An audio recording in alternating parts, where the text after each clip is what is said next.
thought this was a very interesting story because I had been following a little bit of the Iraqi protests that have been going on since October.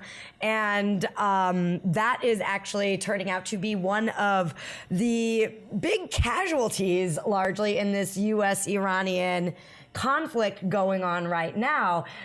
And what I mean by that basically is that it's getting totally blocked out by the media. Nobody is talking about the Iraqi protests. It's not like it was largely in the media before, but it's kind of a big deal. Talked about it here. Yeah, we did talk about it here. And so just a little bit of background. The 2019 Iraqi protests are an ongoing series of protests that consisted of demonstrations, marches, sit-ins, and civil disobedience to protest 16 years of corruption, unemployment, and inefficient public services. Before they escalated into calls to overthrow the administration, which happened largely, I believe it was October, November of this year, Prime Minister Adil Abdul Mahdi announced on November 29th that he would resign. So that's what's been going on in Iraq in the last few months. And events leading up to Soleimani's assassination had hardly bumped the protesters off the news cycle, and more importantly, had given their opponents what they had been searching for in vain since October: a counter cause to rally around and push back with. Protests in Iraq have caused 460 deaths and 25,000 injuries since October. The government remains paralyzed, so nothing is happening.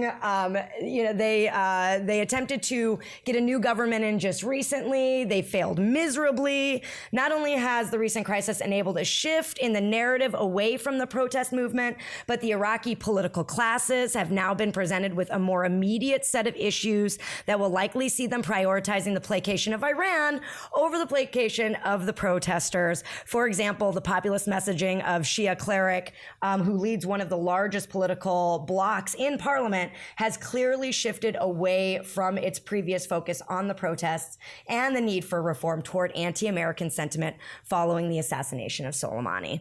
So the incident is having an increasingly divisive effect in Iraq and in Iraqi political discourse as well. However, today, a binary of anti-Americanism and anti-Iranianism is being instrumentalized and imposed on the Iraqi public discourse in an attempt to prioritize Iran-U.S. rivalries, rally pro-Iranian forces, and outflank the protest movement.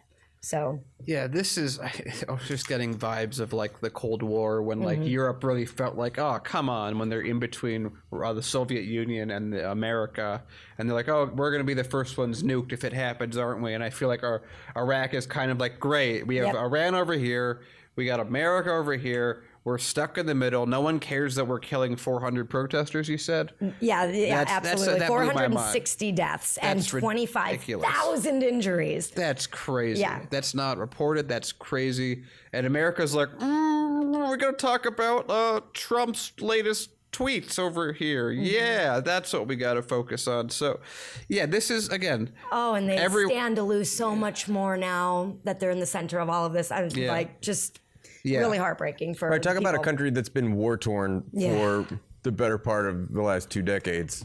I mean, this is we can go further back. World War I, splitting up the country the way it is in the first place, and being like, I don't know, I can't draw these borders. I don't know who lives here, but I'm going to draw them anyway.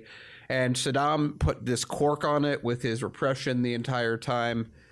And we're like, well, he has WMDs that we know he doesn't have. Now we better take him out. We better take him out. Yeah, it's like, I don't get it. Like all these guys all the people that are talking about like the assassination, and they're always like, every single one, whenever I watch them, they're like, not like, hey, we shouldn't have done this. You know, this guy's second in command of a foreign country. This could escalate us to war. Their response is always, yeah, we should have killed this guy who wasn't actually. And like, it's also very funny to listen to them explain why he was bad. Well, you know, he was plotting against, he's responsible for the deaths of many American troops. He has hurt installations and stifled our strategy. They'll even use the protesters as a reason why he's a bad guy when they honestly don't really give a shit. But my point is that you could take those attacks against him and just flip America or Americans with Iran, Iranians, Iraq, Iraqis, and make the exact same claim about any U.S. general Right. that exists. That these U.S. generals, like how many, whoever, I forget off the top of my head, whoever led in Iraq, how many deaths are they responsible for? Are we going to have a set standard, or like everything else, are we exempt from the own rules that we set for other people?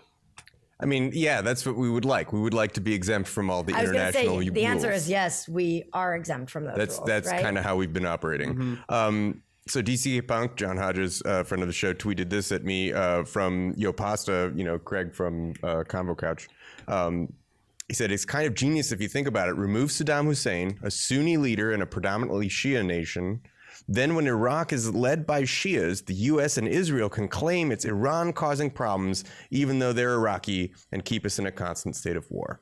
Yeah. Because isn't the country like, what, 2/3 Shia? I don't know that I know the specific demographics, but I know that Iraq is a relatively it's majority. It's majority one, but it's not it's pretty mixed. Well, I think it's still a majority. Anyway, but yeah, no, that to that point, it's like this feels like even George Bush could have figured this out ahead of time. I mean, let's be honest. Don't get into a land war in Asia. It's like the thing. Yeah. Don't fight Russia in the winter. Also a thing. It's the mud season. That's why Russia, like large swaths of that between Europe and Russia. If you're fighting a war where your opponent can defeat turns you with into a mud. water balloon, it's not a good place to do war. Nope.